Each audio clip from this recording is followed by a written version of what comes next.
Life is a journey. In every moment, through every milestone, there's a silent partner. Always on. More than transactions, banking is about trust. Union Bank of India.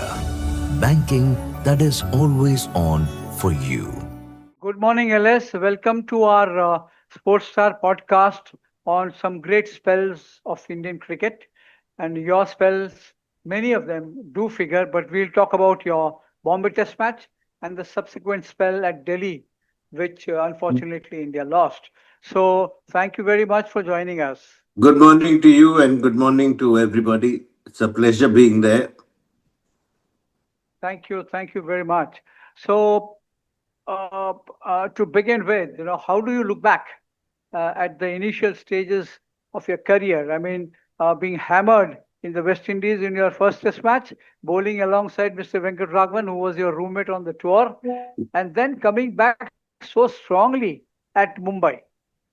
Yeah, I made my debut against the West Indies in 1983 in a graveyard, St. John's, Antigua, where people have got 300 and 400. So ideally, as a 17-year-old, you don't want to be playing there.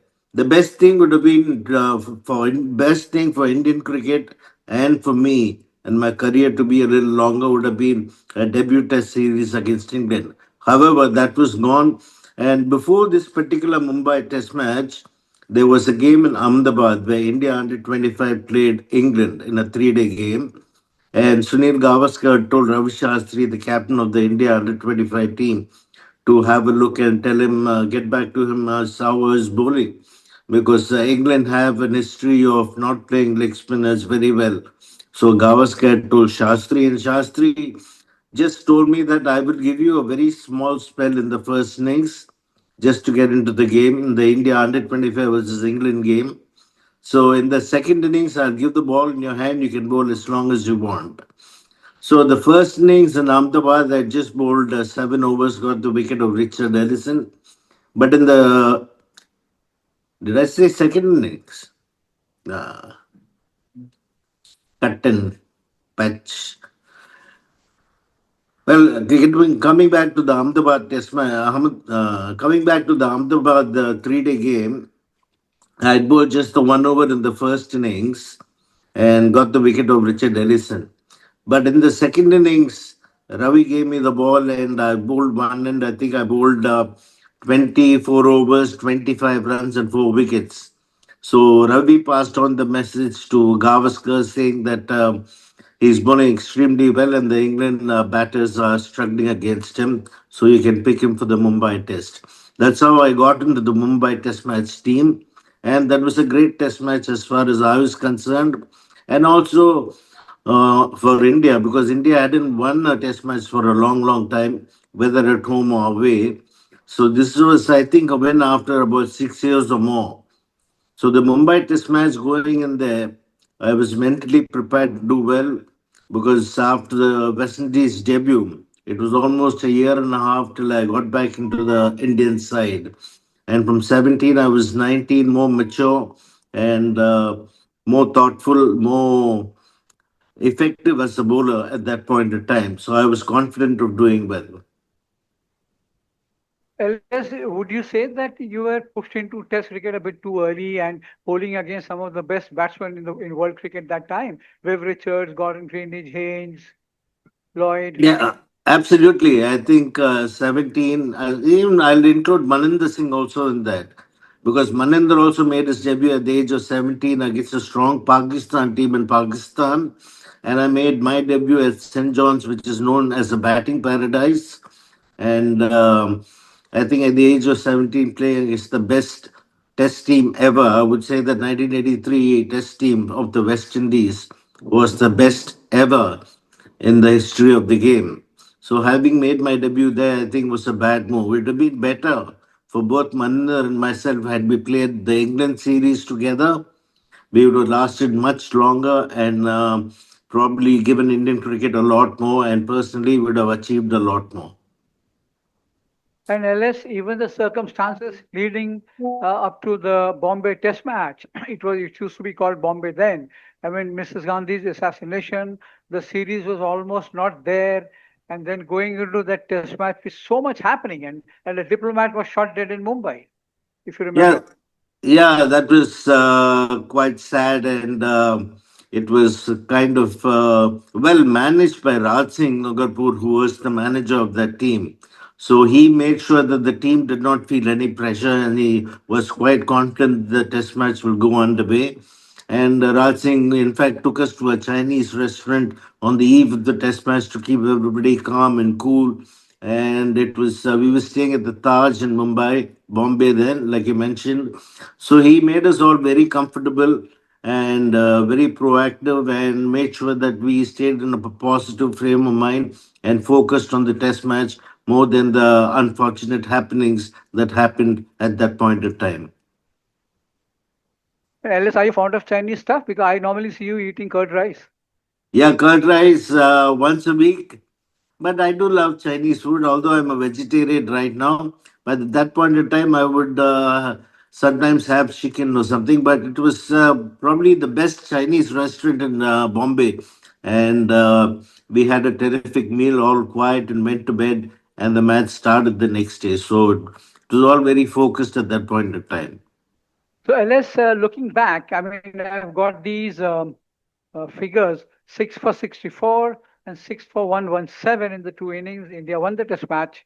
Uh, what do you remember of the first innings? You got, I'll just quickly read out: Fowler, Robinson, Gatting, Ellison, Pocock, and Covens. Yeah. In fact, it was important that we were bowling on the day one. It was important to pick up wickets on day one. And Wankhede always has a little bit of moisture on the pitch. People think moisture on the pitch is only good for fast bowlers. It is definitely good for the spinners who can impart a lot of spin and get some turn because the ball grips onto the surface. I remember on day one, I picked up 4 wickets and there were 8 down, which meant the stage was set for India on day one itself, having got 4 wickets. Not too many spinners on day one, and Wankhede get 4 wickets. But however, we came back the next morning and within the first half an hour finished off the England team. But my first wicket was a low full toss, which is now a fantastic delivery to bowl in the T20s. Low full toss, cotton bowled, Graham Fowler. I also remember Mike Gatting trying to play the on drive, was cotton bowled by me, and Tim Robinson, I think, was leg before. So it went on that way. I mean, the lower order batter were no big challenges at that point of time because I was bowling superbly. And the second new ball was taken towards the end of the day's play. And the next morning, Sunil Gavaskar, I thought might operate with 2 medium paces, but he gave the ball straight to me with a hard new ball. The last 2 wickets of Pocock and Collins were easily gobbled up. So, Alice, do you remember what did Gavaskar tell you when he tossed the ball to you for your first ball? Well, Gavaskar has always been a bowler's captain. So he came up with the ball and threw the ball to me, and he asked me to set my field, which itself gave me a lot of confidence that the skipper has confidence in me. So nowadays, the captain set the field and the bowlers come and bowl whatever they want. But those days, it was the captain who told the bowlers to set the field and then how you trying to get the batter out and accordingly make sure the field was well set. So I think I started off with the slip, short extra cover, two catching positions. I would say short extra cover is definitely a catching position if somebody can get the ball to dip in the air, going for the drive. And slowly, as I settled in, I got in a slip, silly point, and a forward short leg. And under that pressure, Graham Fowler tried to play a big shot against me and got a cotton bowled. And thereafter, I think I got wickets in quick succession. Tim Robinson and Mike Gatting. I got them in quick succession. Gatting was 1 wicket I'll cherish because he's supposed to be one of the finest players of spin bowling. And he was trying to flick the ball in the air on the leg side. And I had to step up to my left and take a diving catch. So that's 1 wicket I will vividly or distinctly remember for a long, long time. And unless you also, it's a fact that the first three wickets went to you, Fowler, Yeah. Robinson, and Gatting. So, would you say it was just the kind of start you had dreamt for after the Antigua game? Yeah, it is something that you need at the beginning of the spell. You pick up wickets, you're high on confidence, and you're thinking, I need more wickets. When you're not taking wickets in your very early in your spell, and you get a little desperate. So we've seen some of the bowlers in the Indian team that played later. If they got a wicket early, they were deadly bowlers like Harbhajan Singh and Ashwin. But if they had to wait for wickets, especially Harbhajan, he would start trying too many things. So therein lies the temperament of the bowler. But if you do get wickets early, then you have a high scope of being more positive. One wicket you get, that makes a difference. Then you're thinking wickets all the time. And Sunil Gavaskar was the kind of captain who always told me to bowl for wickets. Don't worry about the runs that you give. You just bowl well and bowl for wickets. That itself is a great help because he made sure the other end was tied up either by Kapil Dev or Ravi Shastri. So the other end was bottled up and people were trying to take chances against my bowling. It also gave me an opportunity of picking up wickets. And LS, in that test match, you got almost every English batsman out, but you got Lamb in the second innings. Yeah, And that was a good wicket. that was a fabulous stumping by Kirmani. I think we see Mahendra Singh Dhoni in the recent past when he was playing active cricket doing it. But Kirmani whipped off the bails, and Aaron Lamb actually was very unhappy with the decision. But the next day, I think in the Hindu, they came up a beautiful photograph where Aaron Lamb's leg was in the air and Swarup Kishan was the umpire who gave him out. And it was a classical stumping by Syed Kirmani, who probably was the best keeper at that point of time. And he was a very instinctive keeper, and he got off the bails in a flash. And Alan Lamb was one of those dangerous players. He could take the attack to the opposition. So that was also an important wicket. And LS, bowling alongside Mr. Venkatraghavan in your debut test and not having him with you in the second test. Bowling with Venkatragun is something that I'm used to in the nets in Tamil Nadu team, and also going to matches playing for Tamil Nadu. But my first interesting thing with Venkatragun was we used to have this thing called BS nets, which is open for all league players. So it was matting, and Venkatragu and BV Kumar will always be bowling in the first net. There were five nets at that point of time. So Venkatragu and BV Kumar would be bowling in the first net. And I always used to go early and make sure that I bowled in the second net. So when I bowled well, at least Venkatragan would take notice of that. So I always made sure I went early and bowled in the second net, and I would watch Venkatragan and VV Kumar bowl from the beginning till the end. That is about 3 hours. So which made me also do that because I can't, as a youngster, stop bowling when these stalwarts were bowling for the entire session. So bowling for 3 hours at that age with a lot of excitement, with a lot of energy, helped me in getting the attention of Venkatraghwan, who later made me make my debut in the quarterfinals, knockout phase at that point in time, quarterfinals of the Ranji Trophy against a very star-studded Delhi team. Yeah, yes, LS. And also, I would love to know from you getting David Gower at Delhi because India lost the test match, but Yeah. Gower was a big wicket. Yeah, Gav's always been a big wicket, but he was one also lazy elegance players who had more of hand-eye coordination and very little footwork. The only time he used his feet is when he stepped out of the crease. Otherwise, he was front foot was just about a foot outside the crease, so he was a good candidate for a leg before. So what you need to do to set up a left-hander to get him out is try and bowl a lot of deliveries outside off stump. So the head position of the batter generally goes outside off stump because he's expecting the ball and the line to be the same. And when you bowl it in the same line and turn it big, the head comes into a wrong position and the bat has to come around it and you will strap plumb in front. So David Gawa was another dismissal. In my international career, short career, the wickets that I picked up are big names. So that's one thing to be proud of. Absolutely. I was about to come to you to that after a while. A couple of questions. Winning at Mumbai and Yeah. losing Delhi almost, what should I say, to two matches, to two shots, Kapil Dev and Sandeep Patil, who were then subsequently dropped for the next test match. So, so how was your experience as a youngster? I mean, those thoughts, winning a match and then losing the next one. It was terrible at that point in time because I can still remember Gavaskar was reading a newspaper, sitting in the dressing room. Rarely does Gavaskar go and watch a match sitting in where the players' enclosure are. So, Mr. Gavaskar, I still remember was sitting in the dressing room, watching it on television, and saw Kapil and Sandeep Padal trying to slog. In fact, Kapil had said that I'm going to have fun, and he went and tried to slog and he got out. That left Gavaskar very angry, and then Sandeep Patil immediately did the same.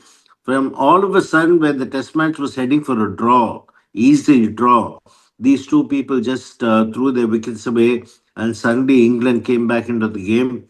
And I played a poor shot too. I could have lasted a little longer because in my first test match against the West Indies, I played for an hour and a half. So I could have managed to play a little bit more. I was also out in a very simple fashion in terms of a soft dismissal to poke out cotton board. But we still shouldn't have lost the test match in any which way. It was the bad batting of Kapil Dev and Sandeep Patil at that point in time. And LS, then can we ask you to pick the wickets, your favorite wickets, David Dar, Mike Gatting, Alan Lamb, or Javed Miandad? Javed Miandad. Yes. Without a doubt, Javed Miandad was the best delivery. And the wicket of Sunil Gavaskar in the Duleep Trophy game, which was not Oh, televised at that point in time, domestic matches were not watched. I think that is what got me into the Indian team. I bowled a googly, which Gavaskar didn't pick. It was a Duleep Trophy game, South Zone versus West Zone in Bombay. And he shouldered arms and he was strapped plumb in front. So that delivery wasn't seen by too many. So that was probably the second best delivery, but the best delivery I bowled was to Javed Miandad. And there was something special about that particular delivery because the previous ball I had got Salim Malik out, caught it long off by Chetan Sharma. And the next ball, with a lot more energy, I came and released the ball. The moment I released the ball, I knew something special was going to happen. The ball just drifted in, beat Miandad in the air, drifted in towards his pads, forcing him to lose his balance, coming out to defend, and turned a lot. And fantastic stumping again by Sardana and Vishwanath. So that is something that most people, when they meet me, they talk about the dismissal of Javed Miandad, and it's a fact that that was the best ball that I bowled. yeah. And LS also the wicket of Imran Khan. Imran Khan, yeah, that was 125-87 game, and at that point in time, the over restrictions or power play as they call it now was over number 1 to 15. 125 was a 50 over game, and this was just 1 week after the World Championship of Cricket. So India were on a high before the game, but the first ball of the match, Imran got Ravi Shastri LBW, and he bowled a mesmerizing spell of 6 for 14, Yes. and India were bowled out for 125. And that was a Friday. Generally, the lunch breaks on Friday in Sharjah is a long one because for them to say the prayers. And we were bowled out in 42 overs, which meant it was almost 2 hours for the play to start again. And the next dressing room, Pakistan dressing room, were full of celebrations. They already started celebrating. Well, the Indian team in the air conditioning dressing room in Sharjah, all of us went to sleep actually. That did us a world of good. Everybody couldn't say anything about each other because all of them had played poor shots and got themselves out. I mean, not taking any credit away from Imran, who bowled exceptionally well. But nobody had anything to boast about, so everybody quietly went off to sleep in the air conditioning dressing room. And then Ramakant Desai, the manager at that point of time, Woke us up 20 minutes before the game started, ordered tea and coffee for the boys, and we all woke up and had a wash and then had a cups of coffee and tea. And all couple then said was, if they can bowl us out for 125, we are the world champions. We can also get them out for less. So that was the motivational speech by Kapil Dev. And actually, Pakistan got off to a reasonably good start. They were about 40 or close to 40 for no loss. And then Mohsin Khan was run out by a directed from Mohinder Ramanath at mid-off. And immediately after that wicket fell, Kapil introduced both Shastri and me in the I think I bowled the eighth over, Shastri bowled the seventh over or something within the field restriction. And Shastri bowled brilliantly. He got Javed, then Salim Malik out. And immediately I got Ashraf Ali was sent up the order. Surprising for all of us, he was supposed to slog me and Ravi, but he got out caught at silly point, brilliant catch taken by Mensaka. And then Imran came into bat. The first ball that I bowled him was a googly. He just played defense, hit him on the pad. And the next ball it was a premeditated effort. You could see it was desperation and overconfidence from Imran Khan. He tried to hit me out of the park, and I just had to adjust my length a little bit. The ball, I mean, the pitch was helping the spinners by way of turn. So the ball turned and beat him comprehensively. And Southern Vishwanath again, once again, did the job. So from around a little less than 40 for no loss, they were 45 for 5. That's when we got back into the game, and Kapil Dev came for a second spell and got 3 wickets. And Madan Lal finished the final wicket. So they bowled out for 87. So after that, the next dressing room was very quiet. Pakistan dressing room very quiet, and in the Indian dressing room, it was great fun and laughter and great celebrations. And you would remember then when you play in Sharjah, all the movie stars come in. So all the Indian movie stars rushed into the Indian dressing room, congratulating all of us, and there was a grand party after that. Unless I can never forget the Ashraf Ali wicket because he was groping for the ball.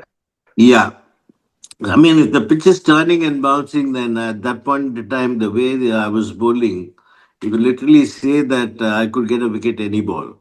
So that particular delivery pitched outside leg stump, just marginally short of a length, had the bounce also, the bounce and turn. So as you mentioned, Ashraf Ali went from here to here Yes. and hit him on the glove. And I'll have to say that when you play off the back foot, I have fielded at silly point and short leg in many, many matches, probably over 25 test matches as 12th man for India. I fielded at silly point and short leg. When somebody goes off the back foot, normally you don't expect to catch at silly point. But Bengsaka was terrific. He kept his eyes on the batsman. He looked at the shot and he dived to his left to take a brilliant catch. So I think hats off to Bengsaka too. Yeah, that's true. That's true. So, so unless I have to ask you this question because uh, we have written also in the past. So, can we call you a big, big underachiever? Because according to Kapil Dev, you should have been one of the greatest bowlers to have played for India. So, where did you lose your way? I mean, did you lose interest, or you lost your sting? What was it? We didn't have coaches those days. Usually, the administrative manager traveled with us. Sometimes he was a cricketer. But at that point in time, I'll include Maninda in whatever I'm saying because I think he was as talented as me. So both of us should have played a lot more cricket and should have won India a lot more test matches, so one day matches. And having said that, I think we didn't have coaches at that point in time.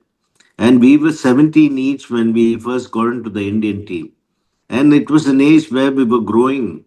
And I grew about 3 inches tall. So now, when I look at things, having done commentary for 24, 25 years, I think the point of release had to change when you grow taller.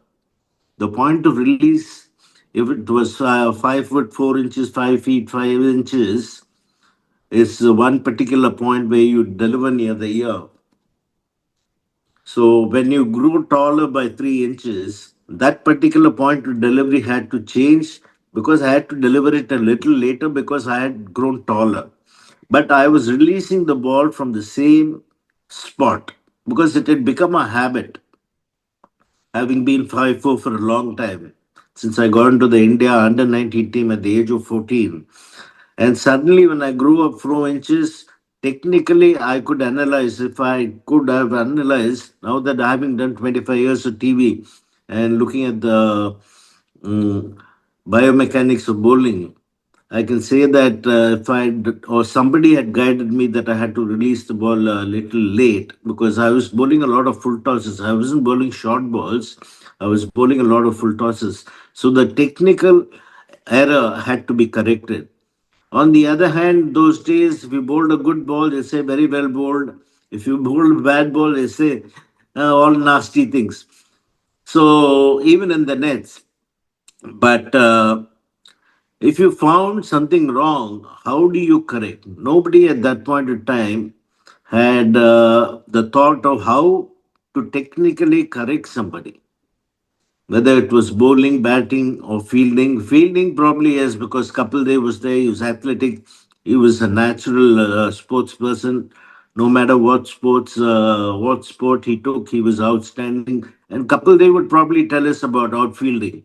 But otherwise, with batting and bowling, and the batting department is very senior. You look at Gavaskar, you look at Mohinder Ramanath, you look at Dilip Vengsaka, Gundappa Vishwanath was there in Pakistan. So they were all very senior. They had been around for donkey's years and they knew what to do and what not to do. But the young brigade and the bowling attack, which included me and Maninda, and spinners mature a little later because the more they bowl, the better they become. And when you grow up in age, you also become mentally mature as to how to get a batsman out. When you're 17, you're just bowling good deliveries after good deliveries and you get wickets. But when you're slightly more mature, say at the age of 23, 24, then you know how to plan a wicket, how to set up a field, how to plan a wicket. So we were thrown into the thing deep sea at a very early age, and like I mentioned earlier, playing Pakistan for Maninda was very difficult, and for me, playing the best team ever, the West Indies in 1983 in Antigua especially. If I played in Port of Spain, it might have made a difference because Trinidad, Port of Spain, the ball turns a bit. But Kapil Dev somehow chose me in the last test match, graveyard again for the bowlers. But had we played, Maninda would have played under the captaincy of Mohinder Ramanath. I would have played under the captaincy of Venkat Raghavan. At least another 2, 3 years in domestic cricket and learned a lot more about setting up a batsman, how to get him out. That would have stood us in good stead to play longer. Instead of that, it was Maninder or me being in the reserves of a test team. I played only 9 test matches, but I would have been 12th man for at least over 20 test matches because I used to be a good fielder. Yeah. So we were actually wasting our time being in the field as 12th man and 13th man. Instead of that, had we played Ranji Trophy under good captains who told us what to do, you can have a brilliant first season, but the second season, people are watching out for you. So when they are watching out for you, if you can get wickets at that point in time, the batting quality was absolutely brilliant. I mean, I made my debut against Delhi. If you look at the batting order, it was Chetan Chauhan, Surendra Ramanath, you had Mohinder Ramanath, you had Kirti Azad, you had Surendra Khanna, you had Raman Lamba at that point in time. And then All you good players had, of spin. yeah, and you had Rajiv Shukla. Sorry, Rakesh Shukla. Sorry, I'll say that again. You had Kirti Azad, Surinder Khanna, Rakesh Shukla, and Madan Lal was a gun player in domestic cricket. So that batting lineup was as good as an Indian team. So having got 7 wickets against that batting lineup, 7 in the second innings and 2 in the first, I caught the attention, and so did Maninda. He also got 9 wickets in the game. We caught the attention of the national selectors. At that point of time, the four great spinners, Prasanna, Bedi, Chandra, and Venkat had finished their careers. I think the selectors were desperate to get good spinners in. They could have probably at that point in time pushed up a Arshad Ayub or a Shiblal Yadav to go for a couple of years and then planned on bringing in and me and Maninda having played 3 or 4 years of domestic cricket. We would have served much longer, done justice to the talent that we had, and we would have got a lot more wickets and won a lot more games for India. And Alex, is that the one reason why you go out of your way to help young players who approach you? Yeah, if somebody approaches me, I coach them free of cost, and they, whoever I've coached, they've done exceptionally well. Even one girl, that Asha Shobana from RCB, I had offered to coach her free of cost on Twitter, and she took that opportunity and came to me for coaching for just 3 days. Three Oh, days I didn't charge her anything. She just had to come to Chennai. She had a friend whom she stayed with. So we worked morning and afternoon, 2 sessions per day for 3 days. And I got her to bowling. And the second day, RCB women won the tournament. And she was the okay. second highest wicket taker. And she got into the Indian team. So by way of coaching, because I hadn't had the best of coaching or I hadn't had anybody correct my wrongdoings or my change in the bowling action. So I suffered a lot because of lack of good coaching. So hence, if somebody approaches me, I'm more than happy to coach. In fact, I'd like to coach the India A team where spinners are being developed or being coached at NCA, where I can groom spinners. So that will be where the things will go because Indian team, of course, they have their bowling coach, and most bowling coaches are fast bowlers. So there's no way that a fast bowler knows the intricacies of spin bowling. So I would also recommend, to have a spin bowling coach, no matter what team it is, because then that coach can concentrate on uh, on the spinners alone. Because a fast bowling coach is just going to do good. Our fast bowling is absolutely brilliant. Morne Morkel is doing a fine job. The fast bowlers are bowling brilliantly. But it's the new spinners that are going to come in. Now we've seen the end of Ashwin. We'll have to produce match winners. So the grooming of players at the India A level, at India under 19 levels is very, very important to me. Right. And Alex, before we let you go, your love for golf. Oh, I'm going in the afternoon to play golf. This is one thing I've been commentating for 24 years. And during that COVID, I came up with a little bit of a panic attack in Dubai, and then there was an anxiety issue, so that took a toll on my mental health. So I had to work hard for 2 years to overcome everything. Now I'm fit and fine. I'm just waiting for the BCCI to give me an opportunity because even at the domestic level, they don't seem to be hiring me, probably for my health reasons. Because of the COVID time, everybody had mental health issues as well. So at that point of time, probably because of my mental health, and I have worked very hard to regain my composure, calm, and be healthy now, physically and mentally. I'm just hoping that the BCCI would call me again because if I don't get an opportunity to coach, at least the words that I say about spin bowling on commentary, people can learn from that. So I'm just hoping that the BCCI will be kind enough to give me an opportunity for a man who has been going through a tough time and come out of it, fighting out of it. I hope they are kind enough to give me another opportunity in commentary. And Alex, since you have mentioned it, is mental health an area which we have kind of ignored? I mean, all these years we haven't given thought to this particular aspect of a sportsman, where mental health issues can impact his performance. Certainly, I think you need a psychologist with the Indian team, India A team, because with so much of exposure comes the pressure. With so much of money comes the pressure to deliver. So I think you need a psychologist, sports psychologist with any team that's happening. I mean, there are so many support staff. There are 15 players, 10 support staff, 11 support staff, and that being the key. The psychologist, how to handle failure, how to handle success is so very important. It's very easy for people to make comments. Success is gone to said, oh, failure, he's now gone, he can't come out of this rut.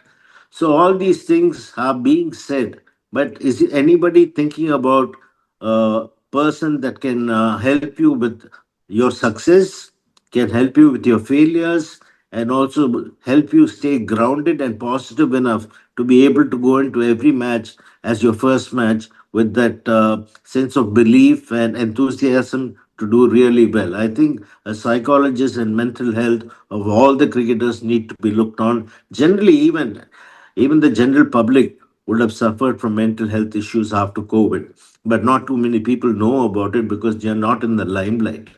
But even my case, I don't think too many people knew about it unless I'm telling you because you're a good friend of mine.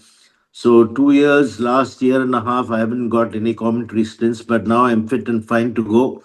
So I'm just hoping that Mr. Jai Shah will be favorable enough to give me another opportunity, having worked so hard to be back on the road. Yes, unless I'm sure with your contribution to Indian cricket, the BCCI will keep you in mind. And and once again, thank you very much because you have always been kind to the Hindu and Sports Star, and you found time for us to come on our podcast. No, always been a pleasure. The Hindu and the Sports Star are from Chennai, so it's always been a pleasure to be able to contribute to the significant contributions that both Sports Star and Hindu have made to the game of cricket and to the BCCI.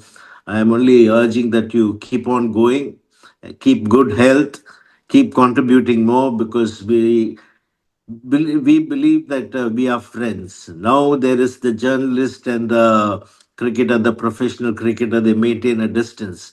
So that point of time, even during a test match, we used to put hand around your shoulder or whatever and talk as friends. So the friendship thing is gone for the current generation. But for us, we'll always be friends. You might be a journalist. You might say, if I bowl badly, you're going to obviously say I bowl badly in your column. If I bowl well, you're obviously going to give me some kind of regards on that. So I think you've been a journalist, I've been a cricketer, and we've been friends. That's more important. Thank you, LS. Thank you very, very much. And keep good health. Yeah. Hope to see you soon back in the TV box. Thank you. Thank you very much. I'm looking forward to it.